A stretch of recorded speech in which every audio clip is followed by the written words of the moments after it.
தஞ்சையில் மாநகர பேருந்தில் இருந்து இறக்கிவிட்டதாக கூறி அரசு மருத்துவக் கல்லூரி தூய்மை பணியாளர்கள் மறியலில் ஈடுபட்ட நிலையில் பேருந்தின் நடத்துனர் மற்றும் நேர காப்பாளர் பணியிடை நீக்கம் செய்யப்பட்டனர். தஞ்சை பழைய பேருந்து நிலையத்திலிருந்து மாநகர பேருந்து ஒன்றில் ஏறிய தங்களை காலையிலேயே இலவசமாக பயணம் செய்ய வந்துவிட்டீர்களா என கூறி நடத்துனர் இறக்கிவிட்டதாக கூறினர். பேருந்து நிலைய நுழைவு வாயிலில் அமர்ந்து மறியலில் ஈடுபட்ட அவர்களை மருத்துவமனை நிர்வாகம் ஆம்புலன்ஸ் அனுப்பி அழைத்துச் சென்றதாக தெரிகிறது.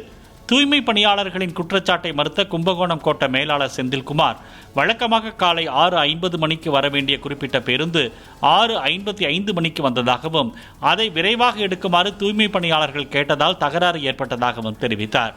அவர்களை பேருந்தில் ஏறக்கூடாது என்று யாரும் சொல்லவில்லை என்றும் அவர் விளக்கம் அளித்துள்ளார்.